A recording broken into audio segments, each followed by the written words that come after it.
Gaby Paradela, ¿cómo estás? Bienvenida. Gracias, un placer. Especialista en intervención y en estimulación temprana. ¿Qué es la estimulación temprana? La estimulación temprana es, intervenir tempranamente, como dice la palabra, ¿no? En la edad de crecimiento, de desarrollo entre los niños desde el nacimiento hasta los 6 años, en donde puede llegar a aparecer signos de alarmas, con alguna dificultad en el desarrollo, en el habla, en la parte social. Entonces, de manera preventiva, es lo que hacemos las estimuladoras tempranas junto con un equipo profesional, porque cuando es en niñez, el niño está en diferentes ámbitos, ¿no? En el ámbito escolar, con el pediatra que le hace su seguimiento en el desarrollo, y en cuanto se presentan estas dificultades, trabajamos en conjuntos para acompañar a estas familias, para darle mejor calidad de vida cuando hay alguna patología ya existente o para prevenir algunos riesgos en el desarrollo, problemas del habla, dificultades en los bebés para hacer un giro, un gateo, la marcha. Entonces, bueno, paulatinamente con herramientas eficaces vamos haciendo este acompañamiento a las familias. Gaby, en cualquier momento, me refiero, tú decías algunas patologías, prevenir cualquier situación, pero en cualquier momento podríamos llevar a nuestros pequeñitos a este tipo de estimulación. Sí, porque en realidad la estimulación también, más allá de acompañar e intervenir, es educar. Cuando hacemos prevención, las estimuladoras hacemos un campo un poquito más amplio en donde las mamás deciden, por ejemplo, en edad temprana, no mandarlos a un jardín de infantes, a un kinder, porque quieren tenerlos en casa todavía y buscan maneras de estimular este aprendizaje, porque en edad temprana la neuroplasticidad es mucho, es un concepto que dicen que aprenden como esponjitas, ¿no? Claro. Ajá. Entonces eso, todas las herramientas, todos los estímulos que les das, el cerebro tiene la opción y tiene esa habilidad, ¿no? De incorporar aprendizajes nuevos. Entonces se pueden acercar a una estimuladora temprana. Entonces, según la etapa del desarrollo, les decimos, puedes hacer estos ejercicios, acompañar de esta manera el gateo, no lo sientes a tu bebé, enseñale lo que se siente. Entonces podemos trabajar en conjunto y ayudar a que ese niño se desarrolle plenamente hasta la edad de 2, 3 años, que vaya a un jardín y que, bueno, siga con su actividad escolar. ¿A partir de qué edad sugieres tú la estimulación temprana? Mira, desde nacimiento, en la parte prenatal es muy importante que las mamás hablen a la panza, por ejemplo, porque ahí ya estamos generando conexiones neuronales. Y desde ahí ya los estamos estimulando, entonces. Exactamente. Por ejemplo, el lenguaje. El lenguaje es la base para que el bebé, a veces muchas mamás no sabían que le podían hablar a la panza, cantarle, ponerle música. Esos estímulos van llegando, aunque no parece, van llegando, y cuando nacen ya reconoce la voz materna, reconoce un sonido, una melodía que tal vez tarareaba la mamá o ponía canción que le gustaba. Entonces eso ya es estar estimulando. Si en ese momento no se hace, a partir de los 3 meses, cuando ya el bebé tiene el hito más importante, que es el control cefálico, que puede mantener su cabecita erguida, puede empezar a hacer unos ejercicios para empezar a acompañar ese desarrollo que es bien temprano. ¿No hay una sobreestimulación en los pequeños? ¿No podría existir como el otro lado? Exactamente, sí. Podría existir. ¿Y qué tenemos que tener en cuenta? En esos momentos, ¿qué es lo que nos transmite el bebé? Si hay situaciones de mucho estímulo, los bebés se ponen irritables, podemos llegar a estresarlos porque son muchos estímulos. Los estímulos tienen que ir graduados, ¿no? Pueden ser un estímulo visual, un estímulo sonoro, pero si hacemos todo al mismo tiempo, es como que... Es un caos para el pobre. Es un caos para el bebé, claro, y también se frustra el bebé, porque es como que la mamá le da estímulos y como que no sabe qué hacer con todo eso. Entonces nuestra figura y nuestra función es decirle cómo articular, ¿no? Qué va primero, qué va otro, cómo hacerlo para que para el bebé sea placentero y, bueno, y logremos lo que queremos, ¿no? Que es estimularlo sanamente. ¿Qué tipo de patología puedes detectar en una estimulación temprana? Primero están las patologías que son congénitas, que del pediatra... Un síndrome. Exactamente, un síndrome. Por ejemplo, hay patologías que son orgánicas, que los bebés algunos tienen, los bebés ya lo diagnostican, los pediatras. Entonces los pediatras derivan a una estimulación temprana. Y en conjunto con otros especialistas, porque también trabajamos... Una espina bífida, por ejemplo, un Exactamente. problema óseo. El problema óseo sí se trabaja en conjunto Ajá. con el pediatra, con un especialista en neurodesarrollo. Ok. Si hay un problema del lenguaje se detecta más en edad escolar. Claro. Que tiene mala pronunciación o de repente no tiene una respuesta correcta, por ejemplo, ¿cómo te llamas? No sabe decir su nombre. Esos problemas, esos trastornos en jardín se detectan y de esa manera se trabaja en conjunto con la maestra, la psicopedagoga, la familia, el pediatra, la estimuladora temprana, para poder darle toda esa calidad de vida digamos, en el transcurso del año, del transcurso del bebé. Pero, por ejemplo, el síndrome de Down también, hacemos intervenciones en donde es darle un andamiaje y que aprendan lo que está todo digamos, en su mundo externo para que ellos se apropien y puedan tener, más que nada, habilidades sociales, que se puedan desarrollar con compañeros, socializar, saber rutinas. Las rutinas diarias son muy importantes en este tipo de patologías. ¿En qué les ayuda a tener rutinas? Se pueden desenvolver dentro de una sociedad. Porque Ok. hoy por hoy tenemos educación inclusiva, en donde un niño con síndrome de Down puede estar conviviendo con otros niños que no tienen patologías. Entonces una digamos, terapista ocupacional se dedica a brindarle todas estas herramientas, ¿no? Vestirse, tener rutinas diarias, de poner un plato, utensilios, vasos, saludar.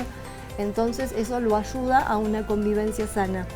En paralelo va aprendizaje, ¿no? Pero lo que se busca digamos, en estos casos es la socialización y que pertenezca y que esté incluida en la sociedad. ¿Hay algunos movimientos o situaciones del pequeño que ya están como estandarizados para saber si está dentro del rango normal, lo pongo entrecomillado, de Sí, nuestro sí, desarrollo del bebé?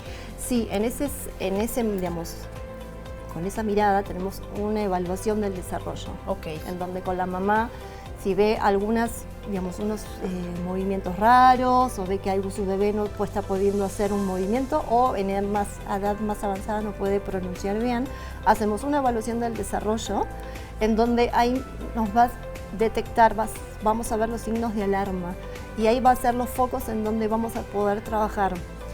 Nuestra área también de estimulación temprana es saber bien a qué especialidad derivar. Entonces, si nuestro MARC, por ejemplo, decimos, tenemos un desafío en el lenguaje, pero nosotras no somos especialistas en estimulación del lenguaje. Entonces decimos a mamá, bueno, mira, para tratar este tema tenemos que trabajar con este especialista. Entonces armamos todo un equipo para poder darle marco a ese desafío. Ok. Pequeños, por ejemplo, con algún problema en alguno de los sentidos, débiles visuales, ciegos, sordos, ¿también les viene bien la estimulación temprana? Sí, sí, porque tienen los especialistas en ese tema, le dan un andamiaje a la familia, le dan recursos para que puedan poner en práctica con su bebé, porque también es importante que él pase como de otras patologías, ¿no? Incluirlos dentro de la sociedad. Tienen que, Claro. en ese aspecto, ¿no? Es que se generan códigos, se generan el lenguaje de señas, hay otro acompañamiento, pero sí es importante. Tal vez el especialista en lenguaje hace hincapié en la comunicación y nosotras hacemos más hincapié en la parte motora, en la parte vincular con el lenguaje, por más que no vea, ¿no? Hacemos la parte auditiva y ya cuando son ciegos tienen una terapia muy particular porque bueno, se necesita, digamos, saber bien ese campo para poder ayudarlas a las familias. Gaby, lo ideal sería acudir con ustedes, pero estamos de acuerdo que habrá muchas familias que no tengan la posibilidad de acceder a una terapia como tal. ¿Qué tipo de ejercicios serían los viables para sí o sí hacerlos en casa con nuestros pequeños? Digamos, recién nacidos, Sí. hablarles mucho. Hablarles, cantarles. Yo digo, un apoyo muy grande en los hogares son las rutinas. Si un bebé tiene la posibilidad, una mamá, ¿no? Decís, toma una manzana, ay, qué rica manzana. O sea, todo lo que podemos poner en lenguaje, las acciones que hacemos con nuestros niños es muy importante. Y después ejercicios, digamos, motores, podemos hacer, mover los brazos, mover las piernas, mostrarles colores, juguetes con colores llamativos, que tengan sonido, pero siempre volvemos a la parte inicial de la charla, ¿no? Que tenemos que tener una cierta orientación hay que tener, digamos, saber qué poder brindarle a nuestros bebés para poder estimularlos, ¿no? Que bueno, ahí es como que... Que ahorita ya se conoce el término, ¿no? Sí. Porque antes ni siquiera existía el término Exactamente. estimulación temprana. Y bueno, tradicionalmente las mamás, tal vez por instinto, y hablo de las mamás porque pues es nuestra cultura, estimulaban a los bebés. Los dejaban jugar con el arroz, les ponían ahí los plásticos para que los apilaran. Todo esto finalmente era estimular. Exactamente, ahora que comentás eso me parece muy importante. Este otro punto es que hay mamás que no le gustan que los bebés se ensucien, ¿no? Pero el mejor lugar para un bebé, para que empiece él a explorar y a hacer movimientos, es el piso. Claro. O sea, en realidad necesitamos que estén en el piso, podemos poner un tapete y que el bebé se mueva, ¿no? Que el piso esté limpio, ¿no? Ya con el piso está limpio, con eso es suficiente, ¿no? Porque el bebé va a empezar a hacer movimientos por sí solo. Primero son descoordinados, hasta que de alguna manera descubre sus manos, sus brazos, los pies, las piernas y bueno, ahí empieza el despertar del lobo. Exactamente. ¿Qué tan recomendable es? Y me llamó la atención, hace poquito apenas fui a ver una tienda de bebés para el regalo de una amiga que iba a tener bebecito y me dio mucha curiosidad el que hay como coderas, rodilleras, casquito. ¿Qué tan realmente es funcional el tener todo ese kit de protección para el bebé? Cuando a lo mejor ahorita lo que mencionas, pues la intención es que exploren. Exactamente, yo en particular no lo recomiendo. ¿Por qué? Porque el cuerpo es propioceptivo, ¿no? Tenemos los sentidos. Si nosotros ponemos coderas, sí tenemos que tener mucho cuidado, los bebés lo vas a tienen que trepar estar una motocicleta, estoy de acuerdo, pero de colchoncito que pero claro, por ejemplo, para el gateo es muy importante tener el bebé que tenga esa propioceptividad, tiene que sentir con sus manos el piso, con las rodillas. Entonces son los 4 puntos que tenemos que estimular, ¿no? Para favorecer que ese gateo después, cuando empieza a madurar, va haciendo más movimientos y sí, se va a trepar a las alas, a los muebles y sí que se va a caer, pero no se va a lastimar como tal, como para ponerle una rodillera o andamos en rollers, que sí, golpazo nos damos, ahí sí es necesario, claro, ¿no? Cuando en patines sí tienes que ponerlos, pero para el gateo, para los bebecitos se me hizo demasiado, dije esto como es demasiado. Sí, ¿verdad? Sí, para mí es demasiado. Sí. Yo creo, y me van a matar muchos comerciantes y comercios, pero yo creo que es un asunto de mercadotecnia. Tuve la oportunidad de ver una lista de lo que se requiere, según internet, para cuando nace el bebé. ¿La han visto? Yo me fui de espaldas, de verdad, dije, no puede ser. Yo no lo esperé con tantas cosas a mi hijo cuando nació. No, eran pañales, 2 mamelucos, un babero y tantán, ¿no? Las toallitas para cuando saque el aire. Entonces, la verdad es que se necesita mucho amor, tiempo, paciencia, instinto y bueno, si podemos llevar a nuestros hijos a estimulación temprana, ¿en dónde te podemos localizar? Bueno, me pueden encontrar, tenemos un espacio, Armando se llama Pertuti, en donde queremos integrar todas estas especialidades, no solamente estimulación temprana, porque creemos que es importante acompañar entre todos, ¿no? Claro. Una psicóloga, una psicopedagoga, una pediatra, neurodesarrollista, lenguaje. Es muy importante. Es muy importante. Me pueden encontrar en mis redes sociales y se los digo que es orientación, _primera_infancia. O les paso, digamos, dejo mi número, teléfono, por favor, que es 442-770252. 442-770252. Muchísimas gracias. No, por favor, gracias a ustedes, un placer. Hacemos una pausa, pero estamos iniciando el programa, quédese con nosotros, está usted aquí en Confianza.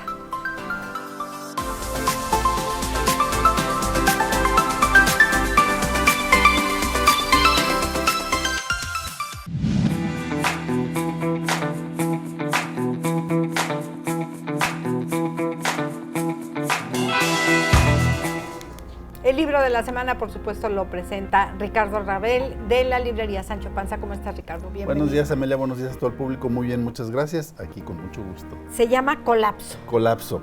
¿De qué se trata este libro? Fíjate que es muy interesante. Dice, ¿por qué unas sociedades colapsan y otras perduran? Este libro no es muy sencillo de leer, sin embargo, es un tema que debemos de tocar todos y estar preocupados y ocupados con esto.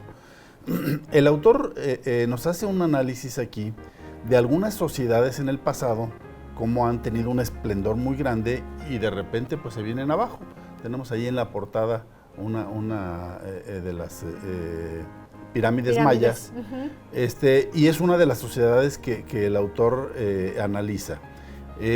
No nada más eso, sino varias en diferentes puntos del planeta, y cómo llegan a un clima y de ahí empiezan a bajar, unas abruptamente, otras se sostienen un poco y otras poco a poco van descendiendo.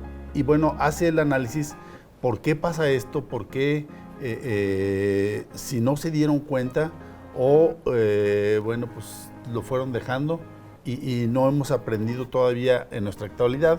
Porque hace un comparativo de un estado en los Estados Unidos, Montana, muy importante, que él tiene muy cerca ese caso, y cómo está sucediendo en nuestra actualidad.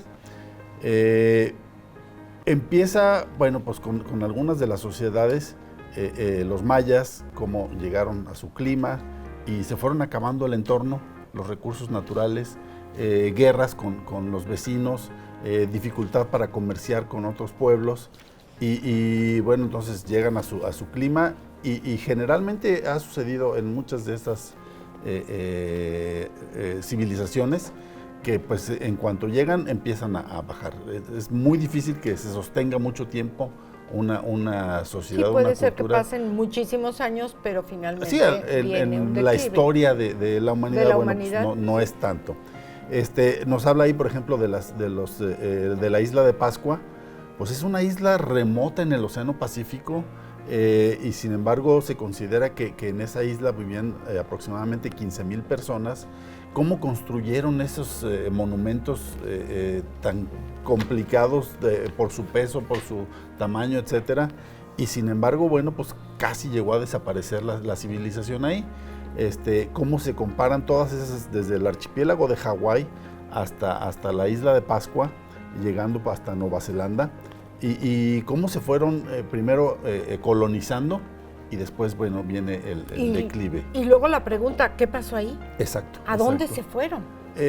Lo que él analiza es que pues, se va acabando la civilización, va sucediendo que, bueno, pues por enfermedades o por falta de recursos se van yendo a otros lados, unos mueren, y bueno, pues ya no llega más, no se vuelve a repetir. Si tú lo analizas como estamos viviendo en la actualidad, bueno, tú puedes ver, por ejemplo, en Europa, cómo su sociedad, los originarios de ahí, está disminuyendo la población. Sí, ya Entonces, no hay niños. ya no hay interés de seguir adelante, y bueno, pues es donde van perdiendo. En este momento, con la migración, pues se va llenando de otras cosas, pero la verdad es que es complicado cómo va sucediendo. Y lo que dice ahí más importante es, ¿por qué no nos damos cuenta? O si nos estamos dando cuenta, ¿por qué no hacemos mucho? Y luego nos pone ahí un tema que es muy interesante. ¿Qué puedes hacer tú como individuo? Porque muchas veces decimos, ay, pues eso no me toca a mí, eso pues que lo decidan otros. Pero es algo que tenemos que ver nosotros. ¿Qué podemos hacer en nuestro entorno para solucionar? Dice, el problema que tenemos en la sociedad actual, en la civilización actual de este planeta, son problemas generados por nosotros mismos. No tenemos el problema de que vaya a llegar un asteroide y nos vaya a acabar a todos, sino que es un problema que estamos generando los seres humanos. Ahora ya, pues cada civilización, a pesar de estar tan distantes unos de otros, pues en este mundo tan globalizado, estamos trabajando de esa misma manera. Fíjate, estaba leyendo aquí, habitantes urbanos de China protegiéndose de la contaminación urbana del peor aire del mundo. Así es.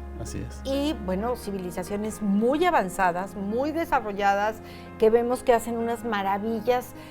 Los chinos también contaminan, ¿no? Sí, y luego está el tema de las pestes. Entonces, por muchos motivos se puede acabar una civilización. Ajá, sí. Guerras. Entonces, guerras, es lo que dice él. Bueno, tienes tus vecinos con los que comercias. Tenemos ahorita un caso muy actual, la guerra comercial que está sucediendo, y bueno, cómo van sufriendo unas con otras. Nos pone ahí un caso muy importante, de lo que es Haití y la República Dominicana. Ajá. Es la misma isla, Sí. los mismos recursos, sin embargo, el problema en Haití... Los mismos recursos naturales pudieran ser. Sí, el mismo tipo de gente, sin embargo, uno se ha desarrollado muy bien. Haití es de los países más pobres del mundo, viven en la sí, basura, así es. comen basura, de verdad es una cosa terrible. Y sin embargo, pasas un poquito a la República Dominicana y es otra cosa completamente. Claro. Entonces, ¿cómo eso? Y luego, lo que te decía, bueno, ¿qué podemos hacer? Fíjate que yo lo estaba comparando cuando lo leí esto, un problema que tenemos muy grave aquí en Querétaro. Es uno de tantas cosas. La basura. Mucha gente pensamos que en cuanto sale de nuestra casa, ya no es problema de nosotros. Y luego nos quejamos de que la ciudad es muy sucia. Sin embargo, la basura no se genera sola, la generamos los habitantes, pero tenemos esa idea de que pues cuando yo la saco, ya no es problema mío. Y no pensamos que todo eso nos afecta a toda la comunidad. Pero además hay que ver cómo la sacamos de la casa. Y luego cómo queda ahí, y son muchos problemas. Pero mientras no nos involucremos nosotros como sociedad, mientras estemos pensando que los demás van a resolver todo, los problemas se van a seguir acrecentando. Entonces, por eso me pareció muy importante este libro, aparte de que me lo recomendaron desde Francia, mi yerno. Y bueno, pues la verdad es que sí tenemos que hacer conciencia de todo lo que estamos viviendo. Es complejo, sin embargo, tiene solución, como nos dice aquí el autor. El autor es una persona que se ha dedicado mucho a esto, tiene un posgrado, un doctorado, da clases de geografía en la Universidad de Los Ángeles y a pesar de las críticas que ha recibido, ha escrito otros libros de igual importancia que creo que debemos de involucrarnos. ¿A quién le recomiendo este libro? No es muy sencillo, tú lo puedes ver, es un libro bastante grueso. ¿De letra chica? Letra chica, sí. Complejo de leer. Sin embargo, el tema sí tenemos que tomarlo en cuenta todos. Yo creo que es una responsabilidad de todos los que habitamos en este planeta. Hoy justamente lo comentábamos Sara y yo, desde apagar una luz. Exacto. Si no la vas a usar, apágala, porque eso contamina al planeta. Así es. Y si no por tu economía, por lo menos para no gastar. Ya si no te importa el planeta, por lo menos para no gastar tú. Comentábamos un tema de cómo venían envueltos cierto producto con una cantidad de plástico que dices, ¿es en serio? ¿Es necesario tanto plástico para envolver algo tan sencillo? Sí. Son cositas pequeñas que tú dices... No sabes la cantidad de basura que sacamos. Era una caja de puro plástico que se va a ir. ¿Qué haces? Pues a la basura. Así es. A que se tarden 500 años en degradarse. Así es. Entonces, sí tenemos que, te digo, es un tema que sí tenemos que tomar en cuenta.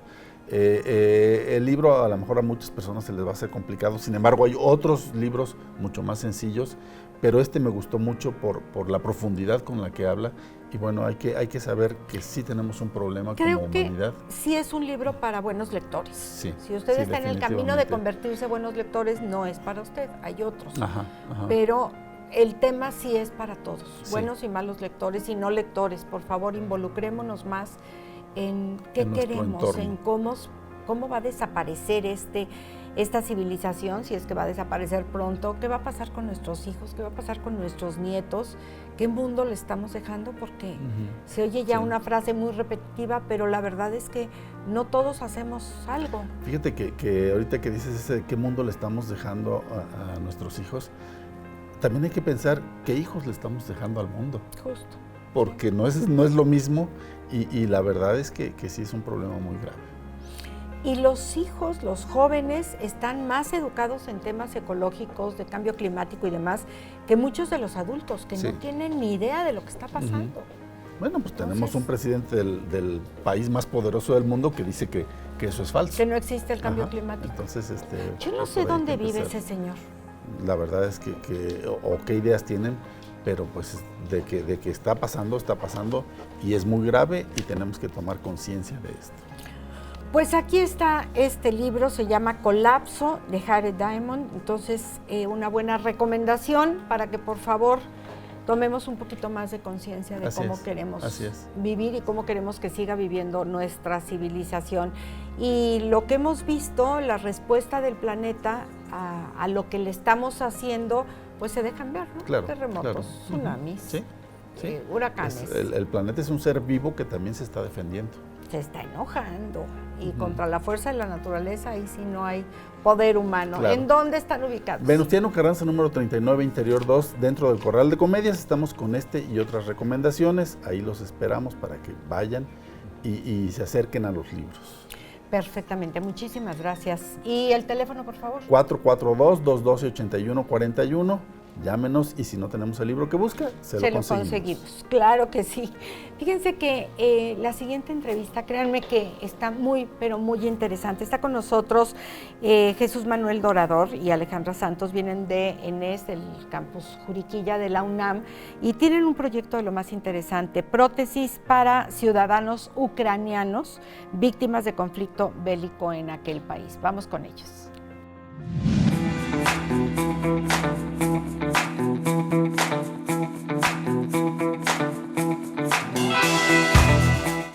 Momento de platicar acerca de órtesis y prótesis, pero no necesariamente de manera general, sino en un proyecto en particular que se están enfocando por parte del ENES UNAM Juriquilla. Y se encuentran aquí con nosotros Jesús Manuel Dorador, él es el secretario general de la Escuela Nacional de Estudios Superiores ENES UNAM Juriquilla, y de igual manera Alejandra Santos, ortesista y protesista. Bienvenidas a ambos, ¿cómo están? Muy bien, muchas gracias. Qué gracias. gusto tenerlos por Muchas acá gracias. y sobre todo hablando de este gran proyecto, porque mencionaba el hecho de no hacerlo de manera genérica, sino hay algo en particular que ustedes están refiriendo para poder ayudar y tener esta aplicación de prótesis a ciudadanos ucranianos con respecto a toda esta situación bélica que se lleva en aquel país. ¿Cómo está este proyecto? ¿Cuándo surge?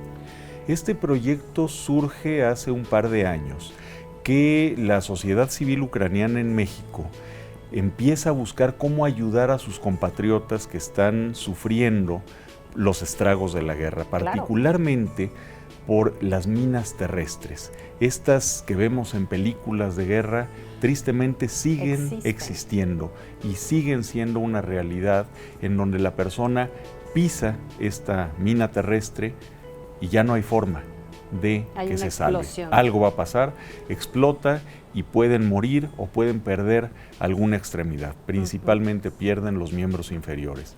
Y es terrible esto porque están dañando no nada más a militares, sino también a cualquier persona que pise estas minas terrestres.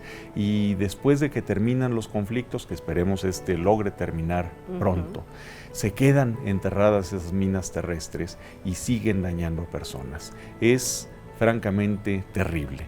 Entonces están sufriendo, están defendiendo a su país y están perdiendo sus miembros. Entonces se acercan con nosotros, saben que en la UNAM, en Juriquilla, tenemos la unidad de investigación en órtesis y prótesis, y se acercan con nosotros para ver si podríamos nosotros tratar a estos defensores de su patria, como ellos mismos les dicen, para poder recuperar parte de su capacidad, de su movilidad y poder reintegrarse a la sociedad y a una vida productiva. Que eso es maravilloso, ya lleva un rato, digamos, el proyecto como tal y también la guerra desafortunadamente. ¿Qué es lo que ha habido de avances? ¿Han logrado ya tener este acercamiento con ellos? ¿Se ha logrado ya iniciar con esta intervención como tal de prótesis? Fue un proceso muy largo, el de no tanto la negociación la hicimos muy pronto, sí. Los valores de la UNAM y las cosas que nosotros hacemos nos permiten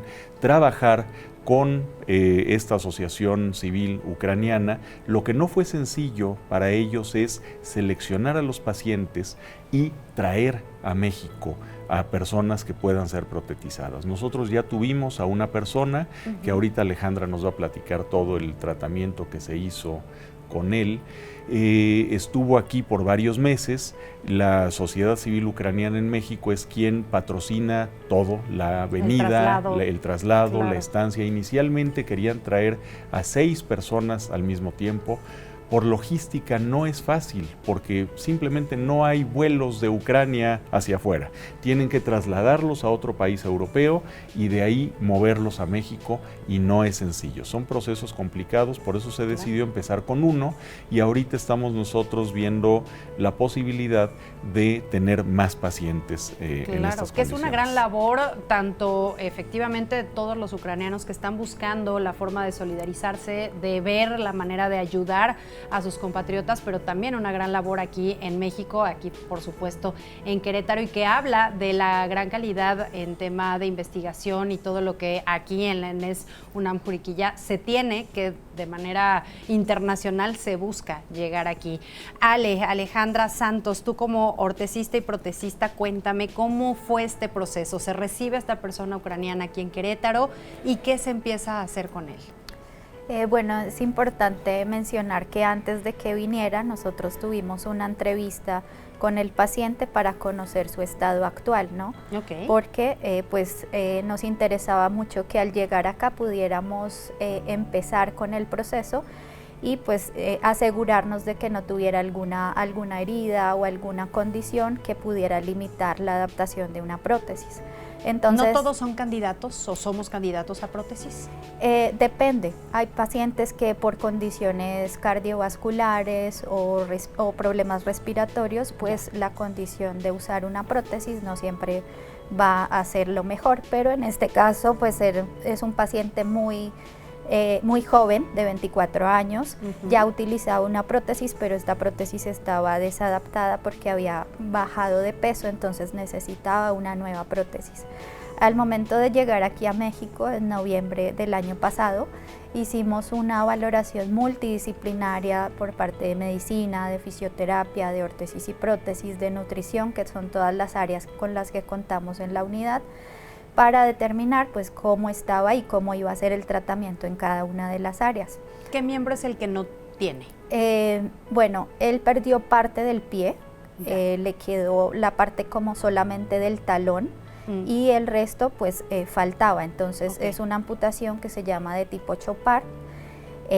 Y pues nosotros adaptamos la prótesis. Para todo esto pues es todo un proceso, tomamos unas medidas, hacemos unos moldes que es justo a la medida, el diseño de la prótesis, la selección de los componentes, todo esto pues muy importante y adecuado para las necesidades de este paciente, que pues muy joven, con una alta actividad, y son las condiciones que tenemos en cuenta. Llega a finales del año pasado, ¿y qué sucede a principios de este año? ¿Continúan con qué seguimiento? Nosotros hicimos una prótesis de prueba, la cual él estuvo usando por unos meses. En este periodo es muy importante porque pueden surgir molestias o cosas que tengamos que ajustar, como la alineación. Entonces estuvo utilizando esta prótesis, también estuvo en terapia 2 veces por semana, siempre dándole el seguimiento también con nutrición, y después de esto pues ya se determinó que todo estaba bien y se hizo una prótesis definitiva, que lo que cambia entre la de prueba y la definitiva pues es el material, que al final el material utilizamos fibra de carbono, que es un material muy resistente y muy liviano. Ok, se logró adaptar, digamos que fue un caso de éxito. ¿Hay quienes no se adaptan? Sí, hay casos pues que necesitan o requieren mucho más tiempo, entonces es algo que se considera desde que hablamos con las personas para venir a México, pues que se considere un tiempo prudencial en el cual pues todo el tratamiento se cumpla. A veces no es que no se logren adaptar, sino que requieren mucho más tiempo y mucho más apoyo por parte de fisioterapia. Exacto. Ahora, por parte de la ENES, están realizando todo este trabajo integral, como bien lo menciona Alejandra, para llevar a buen término este proyecto. ¿Qué pasa con los queretanos? ¿Qué pasa con los mexicanos que de igual manera quisieran o de alguna forma tener este acercamiento? ¿Es viable? ¿Llevan igualmente este manejo integral?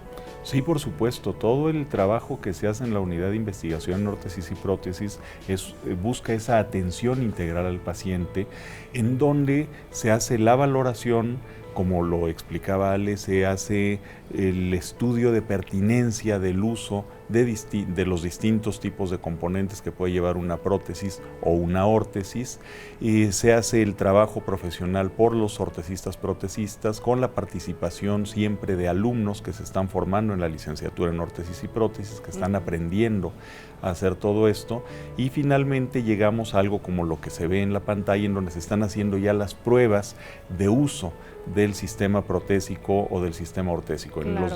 Perdón, usando para distintos nuestros terrenos. amigos de radio les explicamos tantito, claro, para que lo imaginen. Justo es ese ejercicio, ya una vez la persona con la prótesis siendo parte de él, está haciendo sus caminatas, está haciendo sus recorridos, y de alguna forma el ver cómo se está adaptando literalmente a esta nueva parte de él.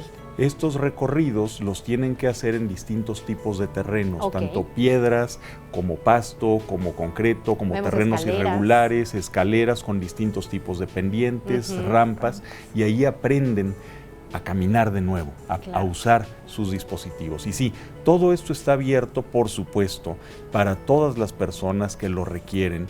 Es nada más acercarse a la Enes Juriquilla, a la Unidad de Investigación en Órtesis y Prótesis, para iniciar el proceso, iniciar la valoración y poder empezar estos procedimientos de la mano de los profesionales. Exactamente. Mencionaban que apenas fue el primer ucraniano que llega. Faltan varios. ¿Tienen ya proyectado para cuándo estaríamos recibiendo en Querétaro a estas personas para iniciar este proceso? Estamos valorando los casos en forma remota. Ya. Nos mandan las radiografías, hacemos entrevistas por Zoom o por alguna plataforma con ellos para preguntarles, por ejemplo, si sienten dolor en la parte más remota de su muñón, si no sienten dolor, si ya han tenido alguna prótesis temporal, si no la han tenido, en fin, son muchas cosas las que hay que ver antes de traerlos. Y sí, seguimos en ese proceso de la mano de la sociedad civil ucraniana, que están muy interesados en seguir trayendo a sus compatriotas a la UNAM para poderles ayudar a recuperar parte de esta vida que está afectada. Efectivamente. Ale, cuéntanos y recuérdanos, ya han venido a platicarnos acerca de órtesis y prótesis. ¿Qué diferencia hay entre una y otra? ¿Quiénes son candidatos a cada una? Bueno, las órtesis son dispositivos externos o aparatos externos que se adaptan a la persona para sustituir una función muscular que se ha perdido.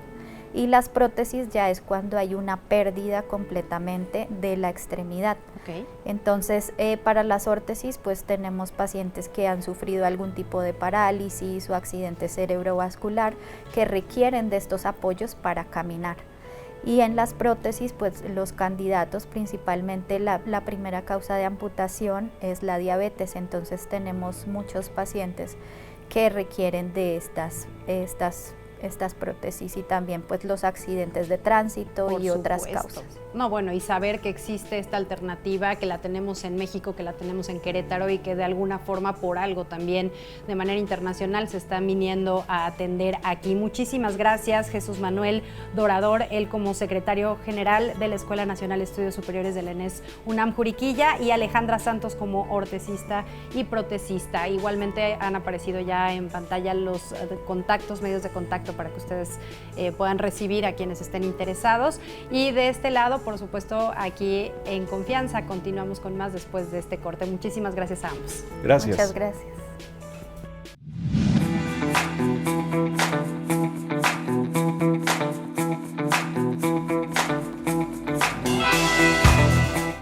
La historia de los relojes públicos en Querétaro. Jaime Zúñiga Burgos, cronista del Estado, nos viene a platicar de este tema. ¿Cómo estás, Jaime? Bienvenido.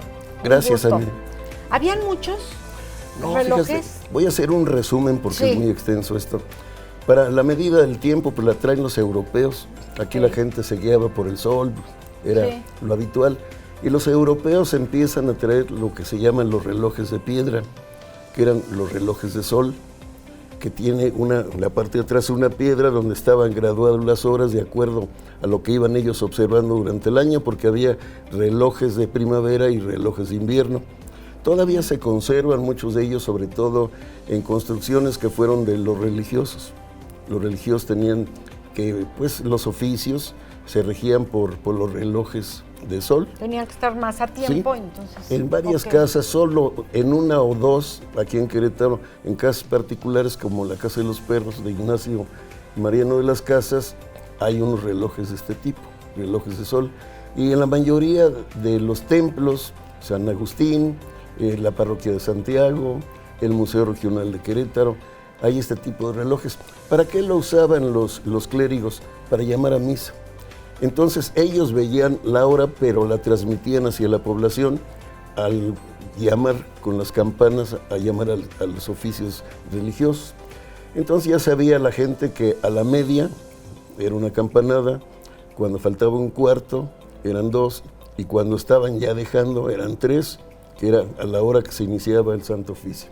Okay. Estos relojes estuvieron funcionando, pues se puede decir todo el siglo XVI, que empezaron, el siglo XVII y parte del XVIII. Y en el XVIII ya viene un cambio muy importante, porque Ignacio Mariano de las Casas construye el primer reloj de repetición construido en América y lo instala en el templo de Santa Rosa de Viterbo. ¿Qué hacía este reloj de repetición? Este reloj ¿Cómo funcionaba? daba los cuartos, las medias horas. Otro es el cuarto para y las horas. Por eso era de repetición, entonces ya la gente, de acuerdo a las campanadas, sabía la hora. Entonces Ignacio Mariano de las Casas construye ese reloj de repetición, lo instala en la torre del templo de Santa Rosa de Viterbo y casi unos años después, pocos años después, en lo que es la parroquia de Santiago. Ahí todavía en el mecanismo se dice y Casas, está fundido porque él combinaba madera con metal. Entonces estos relojes estuvieron funcionando hasta que el padre guardián del convento de San Francisco, del gran convento de San Francisco, que era el corazón de la ciudad, el padre guardián contrata a un relojero, Manuel de la Carrera. Manuel de la Carrera, en el año aproximadamente de 1793, es contratado para poner un reloj bajo la torre, en el campanario, hay todavía una ventanita de San Francisco. De San Francisco. Sí. Ahí Manuel de la Carrera instala el reloj, pero pasa el tiempo y el guardián del convento no se lo liquida, no se lo paga, entonces viene una historia trágica porque este español relojero, ya indignado, colérico, va a buscar al padre guardián para cobrarse, pero cobrarse de una manera ya, pues... A la mala, digamos. Sí. Entonces lleva 2 pistolas, esas pistolas que se retacaban por la punta, y un puñal. Uh-huh.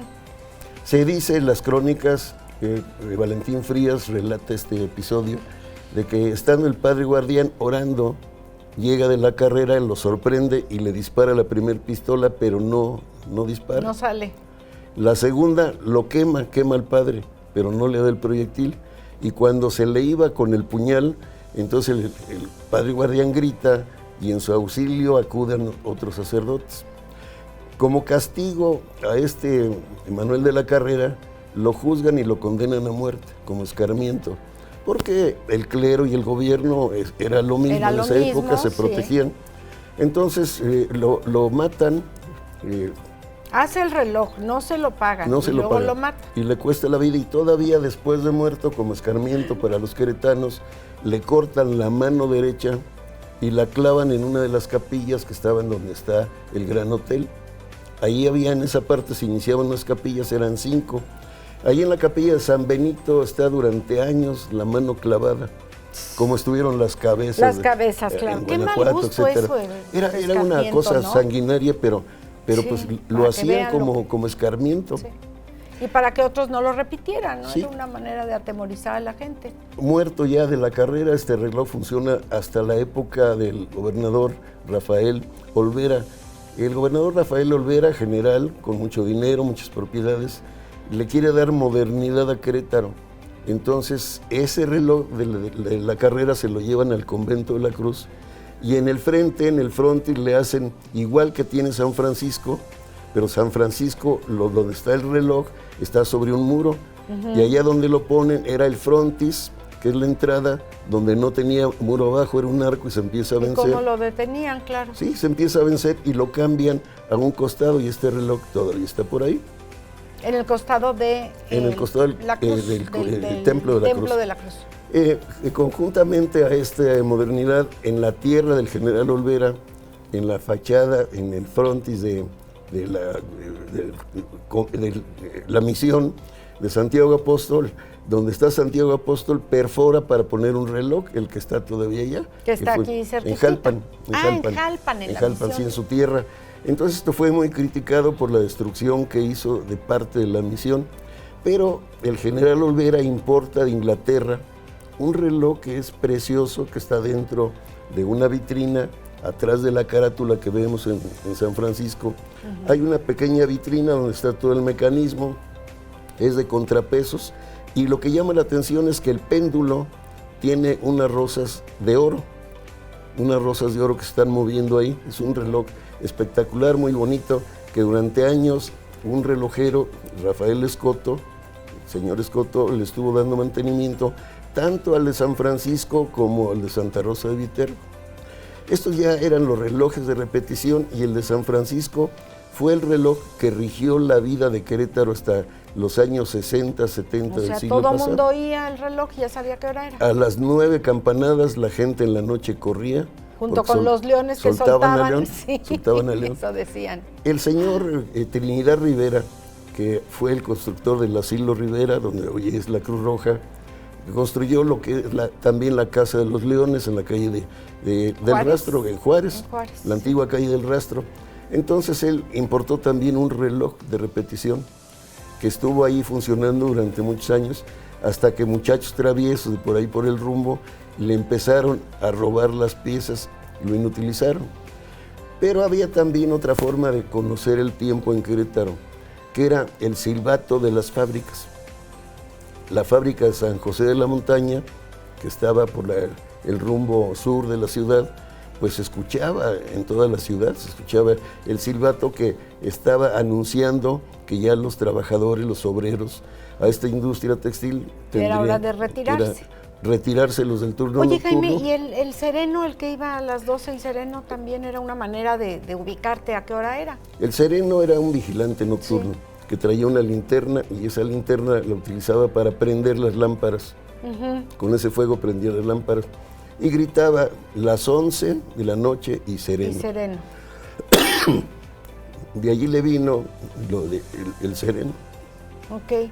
Sereno quería decir que todo estaba en orden, que todo estaba Sí. en paz, tranquilo, entonces no había ningún problema. Las 11 y sereno. Qué personajes y qué tiempos aquellos, ¿no? Como, porque no fue hace mucho. Estamos hablando que en 1960 todavía escuchábamos, no más para acá, todavía el sereno. Y lo de las fábricas yo creo que también fue, ¿qué habrá sido? ¿70s? O a lo mejor un poco antes. Perdón. No te preocupes. Desde los 40, 50, los que vivíamos por este rumbo, escuchábamos el silbato. El silbato de las fábricas. En Hércules era lo mismo, pero no se alcanzaba a escuchar para acá. Pero el reloj de Santa Rosa, en toda la parte sur de la ciudad y parte de la poniente, se escuchaban las campanadas de este reloj que fue destruido cuando el sitio de Querétaro, los soldados, las piezas que eran de madera, las quitaron para calentar sus tortillas. ¡Ay! Otro mal gusto. Oye, esto de las campanadas también de alguna manera te decían la hora. Si no tenías reloj o si no sabías ni en qué mundo vivías, de alguna manera el escuchar las campanadas por lo menos te marcaba las horas, ¿no? Y había formas ingeniosas de Sí. medir el tiempo. A lo mejor tú escuchaste que decían, pon un huevo a tibiar y rezas un Ave María. Entonces era la forma de medir el tiempo con Sí, el cocimiento, claro, o poner claro. un huevo tibio. Sí, en la casa, bueno, que se consume jocoque todos los días, es como los frijoles junto con el jocoque. Para hacerlo, la receta de mi mamá, que eran chistosísimo ese recetario, decías, metes el dedo chiquito, no sé por qué el chiquito, bien lavado, metes el dedo chiquito y cuentas hasta 10 en la leche caliente. Al número 10 ya te estás quemando, entonces lo sacas. quitas. Y esa era pues una forma de medir el tiempo. ¿Cuánto tiempo? Pues hasta que esté caliente y cuentes hasta 10. Otra era por los pasos, pero los pasos acompañados de un rezo. Sí. Porque ¿dónde queda esta casa? ¿Dónde vive fulano? Pues váyase aquí derecho. y reza un credo y al terminar el credo va a llegar. Entonces todo lo regía la fe, el clero y la religión. Era parte de lo mismo. Ha cambiado todo, llegaron después los relojes, los primeros que los trajeron fueron los ferrocarrileros. El reloj de ferrocarrileros es un reloj de colección, porque tenían 2 tapas, en una de ellas tenían una locomotora, y se les daba el servicio por el señor Escoto, porque tenían que ser muy exactos. Era el que sabía. Cuando el ferrocarril era exacto. Y cuando no, a ver cómo le hacíamos. Eran relojes ingleses generalmente, americanos ya posteriormente. Yo no sé, pero creo que el concepto de tiempo nos ha cambiado un poquito. Por lo menos hoy estamos todos a la carrera para llegar, no sabemos a dónde. Pero corremos y corremos. Corremos para no hacer nada, ¿no? Jaime o para Zúñiga llegar al Budos. trabajo. Sí, o para llegar al trabajo. Jaime Zúñiga Budos, cronista del Estado. Muchísimas gracias, como siempre. Gracias a ti, Natalia. Al contrario. Oigan, problemas de hígado, enfermedades de hígado es el tema que vamos a tocar con el doctor Pablo Magaña. Él es cirujano general y laparoscopía del Hospital Joya Momentum. Vamos con él.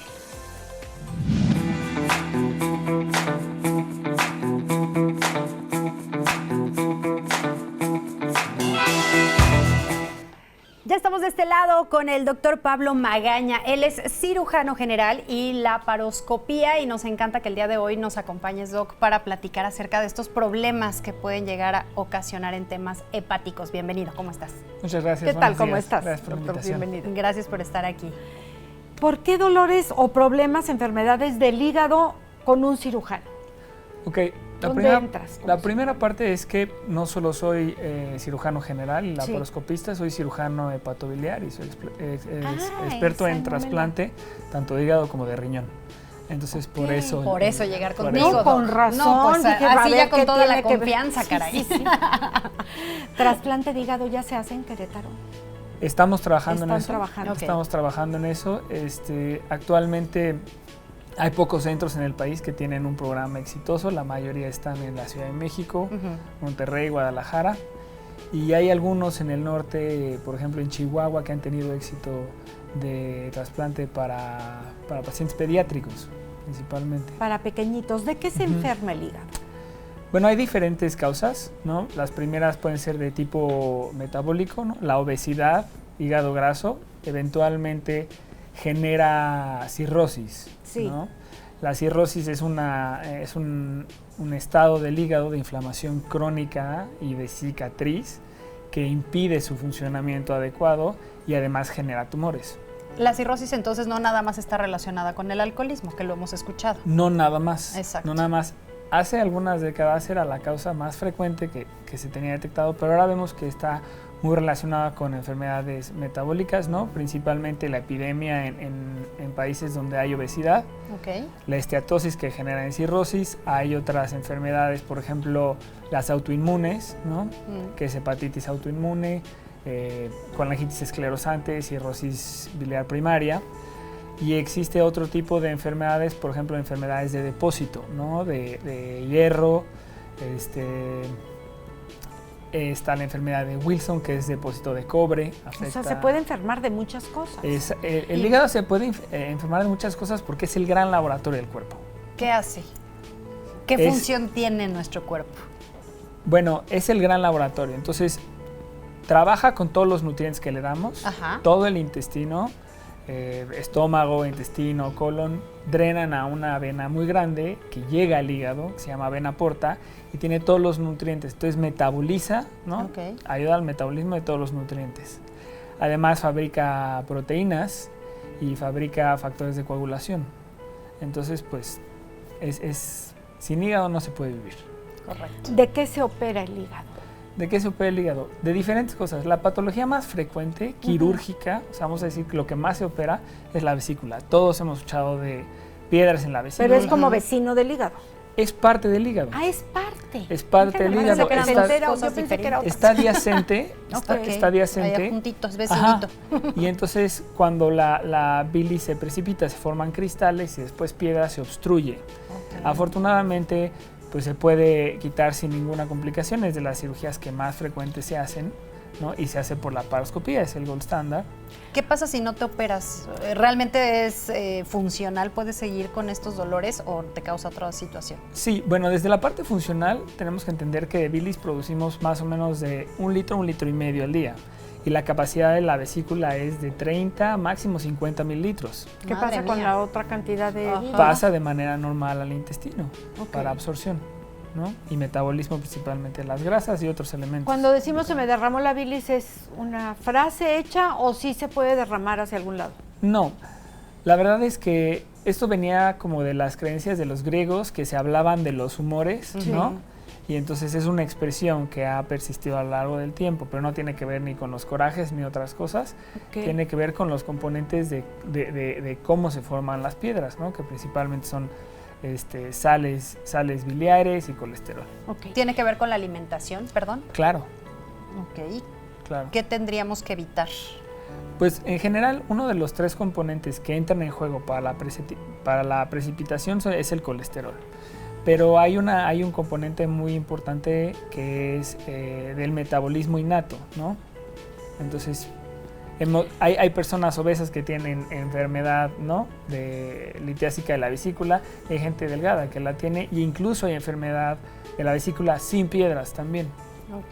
Hablando de piedras, ¿cuáles son las que se van al riñón? Que tengo entendido que son de los peores dolores, dicen los que lo han experimentado. Son diferentes, todas tienen que ver con calcio, ¿no? Pero estas piedras se forman, ¿no? Dentro del riñón y bajan por un conducto que se llama el uréter, que pasa por acá atrás de la espalda y llega a la vejiga. ¿Del lado derecho? Del lado derecho y del lado izquierdo, tenemos 2. Entonces, ese uréter tiene 3 estrechamientos y siempre que pasa por uno de esos estrechamientos duele muchísimo, ¿no? A veces cuando las piedras tienen ciertas dimensiones necesitamos que un urólogo entre por ella, ¿no? A través de un procedimiento de mínima invasión. Ahorita que hablas de mínima invasión, no sé si hay personas como muy tradicionales que dicen, no, a mí que me abran para que el doctor vea bien. Eso de la laparoscopía, que 3 hoyitos no sienten que pueda ser seguro. ¿Qué tan segura es la cirugía por laparoscopía? El gold estándar para la vesícula ya es la laparoscopía desde hace más de 20 años. Sí. Hoy en día pues ya estamos en la cirugía robótica. Todavía no es un estándar, pero cada vez hay más beneficios, ¿no? Eso en cuanto a la vesícula, pero por ejemplo, para el resto de los órganos, toda la cirugía por laparoscopía da un gran beneficio porque algunas complicaciones son menores, el tiempo de recuperación es menor, el tiempo de estancia hospitalaria es menor, el sangrado es menor, incluso las infecciones después de la cirugía que pueden darse por las heridas disminuyen de manera considerable. Pero entonces, como doctor, ¿sí ves bien? Ahorita de lo que decías, al final es como el temor del paciente, no le sabemos obviamente al asunto, pero dices, por 3 hoyitos, ¿con qué caramba ve lo de adentro el doctor? Ves mucho mejor, porque no es lo mismo que yo te haga una incisión de 10 centímetros y solo vea yo, a que yo meto una cámara, infle con CO2 y vemos todos con un aumento de 7 veces. Por mucho la laparoscopía. Para que los nerviositos estén tranquilos, no pasa nada. Exacto. Ahora, tú haces la cirugía de riñón y de hígado, de vía biliar y páncreas también. Ok, ¿qué le haces al riñón? Riñón, hacemos trasplante, ¿no? Sí. Entonces hacemos lo que es el trasplante de donador vivo, que es, yo tengo un hermano, yo tengo enfermedad renal crónica por la causa que sea. ¿Que tiene que ser compatible el riñón que me van a donar? Exacto, o sea, y entonces un equipo lo que hace es la nefrectomía del donador, y el otro hace el implante. Exacto. Entonces nosotros también tenemos un programa de trasplante de riñón vigente y hacemos eso. Y eso te da habilidades como también para tratar el cáncer de riñón, ¿no? Que cada vez es más frecuente. Entonces hacemos las nefrectomías por cáncer también por laparoscopía, ¿no? O con un urólogo o con un cirujano oncólogo para tener un equipo multidisciplinario y pues que el paciente tenga el mejor beneficio. Claro. En tema de riñón, no importa la edad, ¿nos podemos enfermar del riñón a cualquier edad? Sí. ¿Qué nos pudiera causar alguna situación de enfermedad en el riñón? Pues principalmente, o sea, lo que vemos más frecuentemente para insuficiencia renal es diabetes, hipertensión. Son las más frecuentes, ¿no? Y pues hay una epidemia de esto, entonces es lo que más vemos, ¿no? En el caso de cáncer de riñón, ¿se quita el tumor si es que existe o se tiene que quitar todo el riñón? Depende del tipo. Okay. Hay tumores que no son malignos y se puede hacer una nefrectomía conservadora, ¿no? Que estos tumores pueden crecer en uno de los dos polos. Imagínense que el riñón es como un frijolito, pero grande, ¿no? De 8 o 10 centímetros. Entonces el tumor puede estar arriba, puede estar abajo, y hay cirugías que permiten quitar nada más el riñón, y hay cirugías que el tumor es grande y hay que hacer una nefrectomía radical. Hay que quitar el tumor con parte de los vasos e incluso la glándula suprarrenal. ¿Qué tan riesgoso es vivir con un solo riñón? La verdad es que... Digo, para el donante en este caso, ¿no? Que mencionabas hace rato el ejemplo del hermano y me dona el riñón. Yo que doné el riñón ya me quedé con uno. Claro, había un paradigma hace algunos años en el que se pensaba que si tú donabas perdías 10 años de sobrevida. Pero ya está pues bien documentado que no es así. Tiene que ver mucho con los hábitos higiénico-dietéticos, ¿no? Cómo nos comportemos, las enfermedades, la predisposición para enfermedades como diabetes, hipertensión, etcétera. Pero la verdad es que no está determinado. Si uno se cuida, la función del riñón que se queda compensa en un periodo de más o menos 3 meses. Tenemos una función renal normal y uno puede hacer su vida, ¿no? Se tiene que cuidar más, pero sí puede hacer su vida normal. Claro. Esto del cáncer del riñón, decías que es cada vez con más frecuencia, ¿lo ven? En general todos los tumores. Okay. En general todos los tumores porque también se diagnostican más.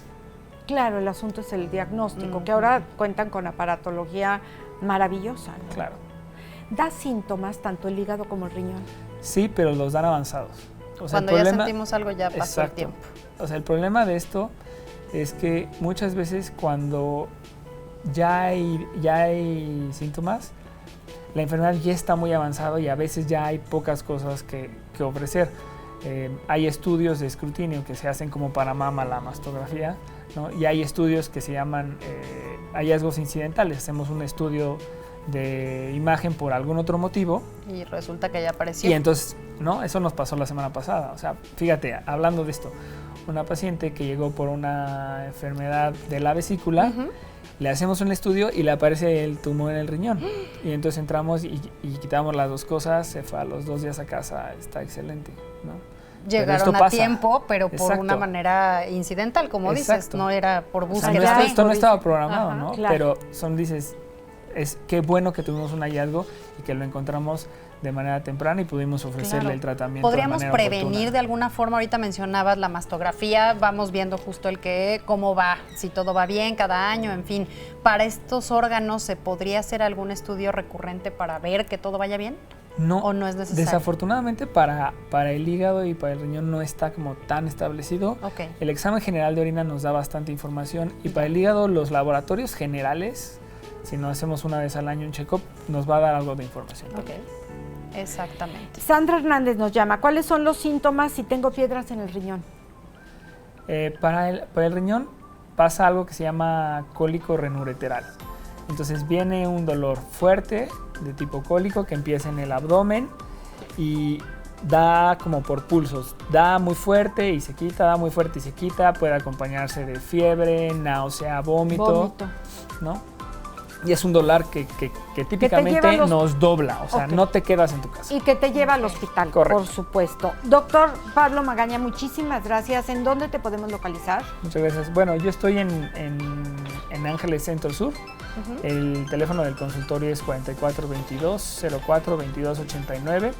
En mi página, Dr. Pablo Magaña. Y tenemos otra dirección, Hospital Joya Momentum. Correcto. Y con otro teléfono, 442-192. Correcto. 192-7989. ¿Sí? Excelente. Perfecto. Ahí están los teléfonos del doctor Pablo Magaña para que ustedes lo puedan consultar. Muchísimas gracias. Hasta gracias, la próxima. Muy amable. Hacemos una pausa. Quédese, está usted aquí en Confianza. Regresamos. Estamos de vuelta. José Niembro, qué gustazo tenerte aquí, amigo de hace muchísimos años, dedicado pues al turismo religioso. ¿Cómo estás? Bienvenido. Todo muy bien, Amelia, gusto de saludarte. Director del Museo de Arte Sacro, gracias por estar aquí. Joel Pérez, coordinador operativo del mismo museo, gracias Joel por acompañarnos. Muchas gracias. Oigan, turismo religioso. Así de es. Querétaro, y estamos a una semana de Semana Santa. Fíjate ¿Qué hay qué nos ofrecen? Vamos a tener unas salidas de entrada por salida de un día. A la gente no le gusta salir y alojarse en otro lado, a muchas personas, a muchos no les gustan. Sí. Y pensando en eso vamos a tener salidas muy próximas, haciendas próximas de Querétaro. Lo vamos a hacer jueves, viernes y sábado santos. Ajá. Para no colgarnos en la información, que nos busquen en las redes sociales y ahí les damos toda la A información. diferentes lugares cada día. Diferentes lugares con temáticas distintas. ¿Me puedo inscribir a los 3? Claro. ¿O un solo día? No. Bueno, sí, por supuesto. Nosotros encantados que jalen los 3 a días. Los 3 días, pero si a alguien le interesa más un día, puede Así ser. es, pero vamos a tener salidas dentro de haciendas próximas de Querétaro, aquí en la zona de Tlacote y Santa Rosa Jáuregui. Ajá. Vamos a tener algún sitio arqueológico muy padre que está en Victoria, Guanajuato, que se llama Arroyo Seco de Pinturas Rupestres, y a la Sierra Gorda. Entonces vamos a tener oportunidad de andar en diferentes sitios para que la gente disfrute del patrimonio que tenemos. A la Sierra Gorda obviamente no es un solo día. Sí nos da, fíjate. ¿Cómo? Sí nos da. Pues lo que pasa es que salimos muy tempranito y vamos ok. a una zona arqueológica y regresamos a las 6, 7 de la noche. Entonces se van a Ranas. Sí, a Ranas, Ok. y lo combinamos con otro sitio, pero que en este caso es la comunidad del Doctor en Cadereyta. Pero la verdad es que sí nos da el tiempo. Claro, pues sí acabamos cansadones, pero de eso se trata, de disfrutar el día. De disfrutar el día, ¿no? claro. Y fíjate que si nos permites, me gustaría mucho si Joel te comparte un poco acerca de lo que vamos a tener también de eventos junto con el Patronato de las Fiestas. Platícanos, Joel.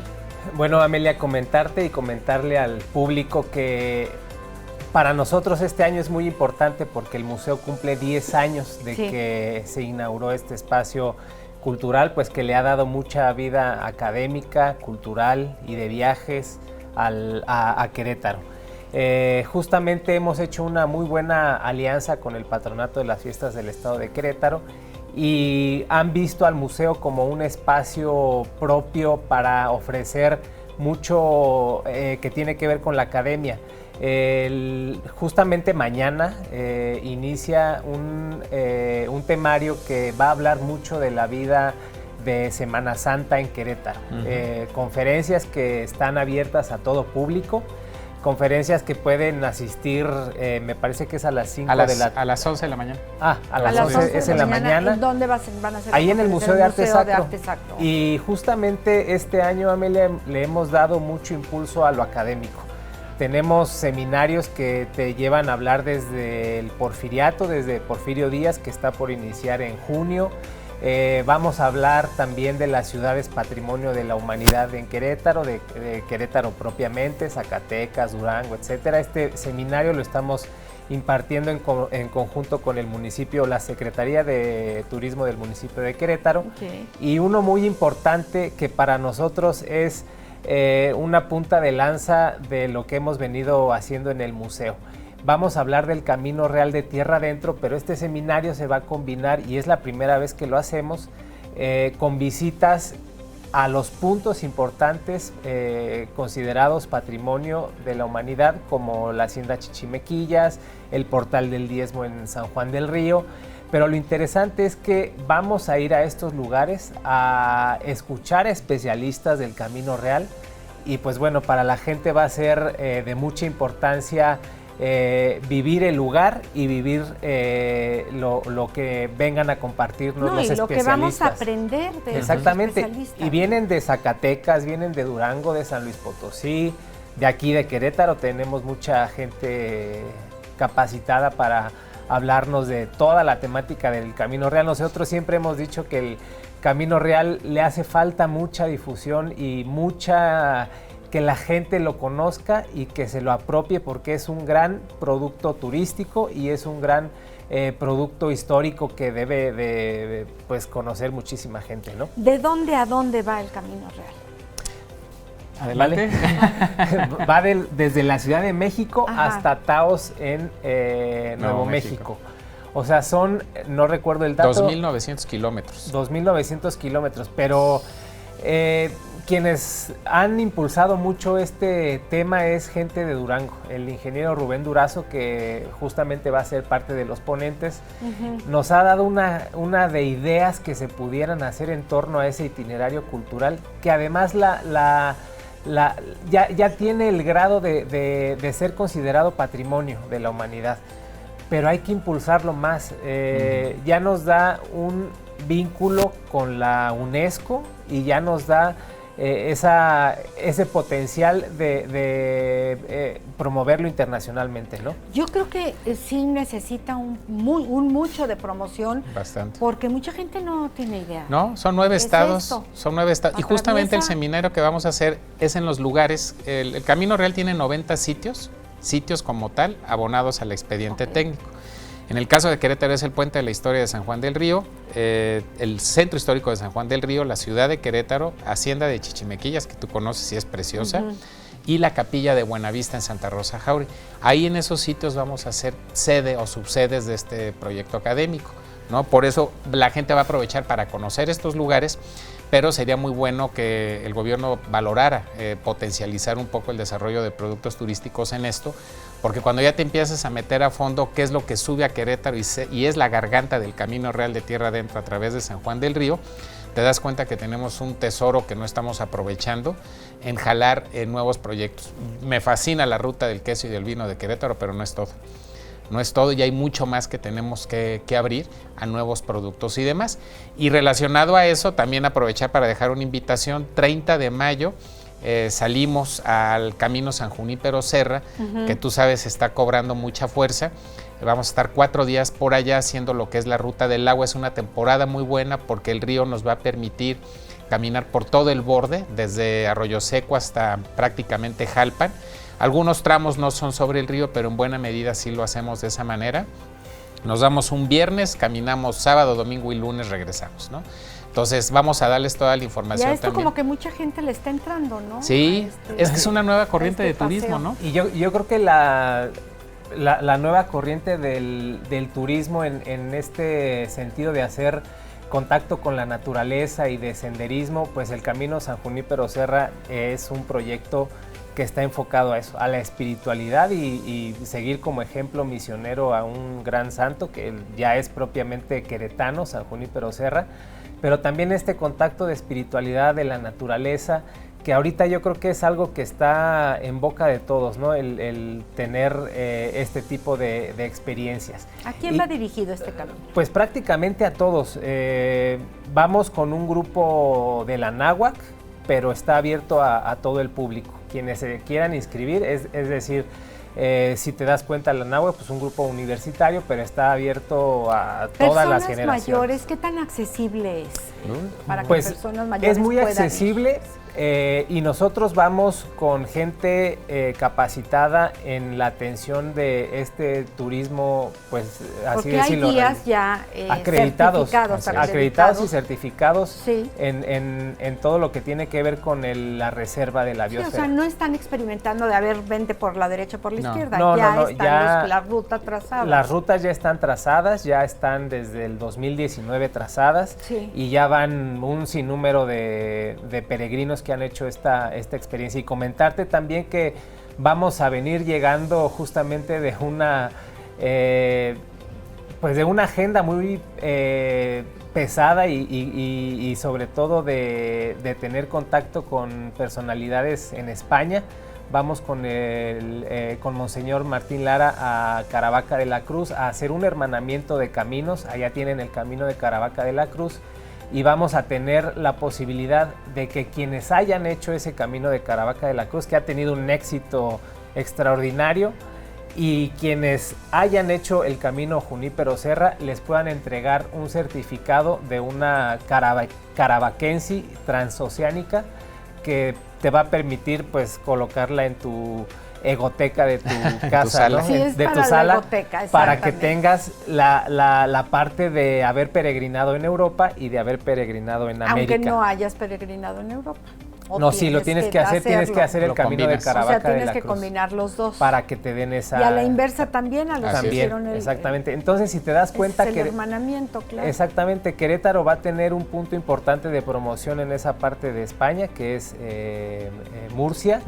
Y también vamos a Mallorca, a Petra de Mallorca, donde nace Junípero Serra. Monseñor tiene mucho interés de que tengamos allá pues también la vinculación de promoción con toda la gente que llega de California para que vengan a hacer el camino Junípero Serra. y pues Querétaro esté ahora sí que en boca de todos, ¿no? Qué bueno, me da muchísimo gusto, José Niembro. ¿En dónde podemos tener toda la información? Mira, las redes sociales del museo somos muy rápidos para responder y por ahí nos están apoyando en poner hasta el número de WhatsApp en pantalla para que nos contacten. Sacro Cro. Así es, en el Facebook y en el WhatsApp, ¿no? Y ahí les podemos atender de inmediato para que se inscriban a seminarios, a las salidas de viaje o mañana los veamos con los eventos que tenemos con el buenísimo. patronato. 4421-6932-53. Qué buena vista tienes. Estoy operada, es maravillosa la vista, poder ver sin lentes. Gracias, Pepe Niembro, te agradecemos mucho. Joel Pérez, muchísimas gracias. Estamos de vuelta. Mil gracias a nuestros amigos de radio, de televisión, vía streaming, muchísimas gracias. Y también a nosotros nos pueden encontrar en redes sociales, así es que ahí ustedes nos encuentran. A mi querida Amelia Cove la encuentran como En Confianza con Amelia y una servidora como Ara Rangel Oficial, tanto en Instagram, en Facebook, en nuestros canales de YouTube, y nos va a encantar recibir sus mensajitos de manera directa. Muchísimas gracias y que tengan excelente lunes, arrancando semana, Ame, con actitud. Gracias, Sara, gracias a todos los compañeros de trabajo que miren, cuando tiene uno un buen equipo, de verdad que es una maravilla, se vuelve la familia con la que convivimos todos los días, por lo menos estamos 3 horas juntos. Hay familias que no están ni media hora juntos y si no ya están saliendo ajos y cebollas, dijo Cristian. Y se están peleando por la herencia. Empezando por la herencia. Más vale que si usted tiene un equipo de trabajo, lo valore, haga su mayor esfuerzo para hacer su chamba y si puede ayudar a la chamba de los demás, que es lo que hacemos aquí siempre estamos dispuestos a ayudarnos, dispuestos a colaborar en lo más que se pueda para que el programa salga pues lo mejor posible, porque es un trabajo que empieza desde la preparación, a ver la semana que entra quiénes van a venir, los invitados, etcétera. Y gracias a ustedes que nos permiten hacer este trabajo con tantas ganas, con tanta ilusión, con tanta pasión, que es lo que nos gusta hacer. Yo les deseo que pasen un fin de semana maravilloso. El fin de semana viene dentro de 4 días. Yo todos los días digo que es fin de semana. Lunes casi viernes. Es que la semana que entra no voy a venir. Me voy de vacaciones. Tú ya tienes el pie más que puesto en el camioncito. Entonces ya me urge que llegue el fin de semana. Que tengan una semana maravillosa, queridos amigos. Mañana 8:30, aquí, en Confianza. Buen día. Gracias por tu sintonía. Te esperamos muy pronto para seguir platicando aquí en Confianza. Hasta pronto.